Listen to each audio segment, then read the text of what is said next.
For the first time after being disrobed as the Supreme Court Chief Justice, Renato Corona appears on a live studio guesting in Global News Network's show Punto de Vista to tell his story aftermath his own trial.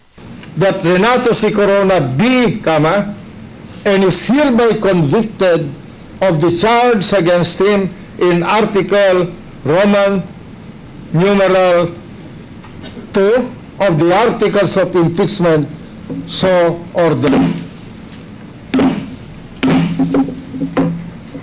Corona was earlier convicted by the Senate sitting as an impeachment court after being declared as guilty on the charges of culpable violation of the Constitution after his alleged non-declaration of some of his wealth in his Statement of Assets, Liabilities, and Net Worth or SALN. Corona says he is elated on the overwhelming support of those individuals who still believes that he should be acquitted, whether virtually. Hanggang ngayon hindi bumababa sa 25 to 35 text messages na natatanggap ko sa cellphone ko araw-araw. At saka hindi ito yung paulit-ulit. Ito yung from different people, nagpapakilala sila, nakuha daw nila yung aking cellphone number kay ganito, sa kaibigan ko ganyan. Nagte-text sa akin. Tapos yung sa opisina ko, patuloy-tuloy pa rin yung tanggap ko ng mga card, mga spiritual cards, mga greeting cards. Sabi, don't feel down, the Lord has plans for you. Yung mga words of encouragement na gano'n. Or face-to-face. Paminsan-minsan kasi lumalabas pa kami ng pamilya sa public place. Halimbawa, kumakain kami na sa restaurant sa weekend.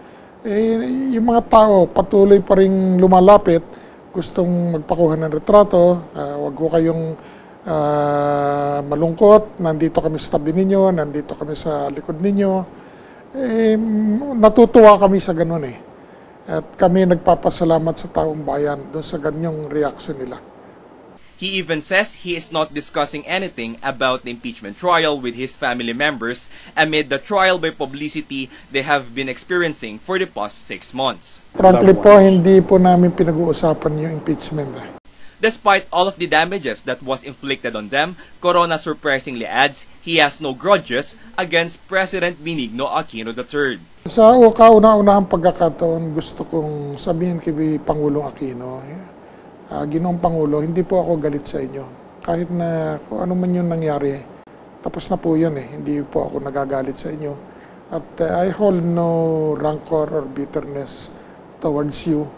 Tinanggap ko na po yung desisyon. The ex-top magistrate, however, has his final appeals to the chief executive. Ang isang pakiusap ko lang po sa inyo, Ginoong Pangulo, ay sana tigilan na natin itong away-away. Sana huwag na mangyari ulit ito sa kasaysayan natin. Aquino is also warned not to terrorize government institutions as a way of having an implicit martial law. One example of which is the Supreme Court that he says was overkilled and experienced a chilling effect.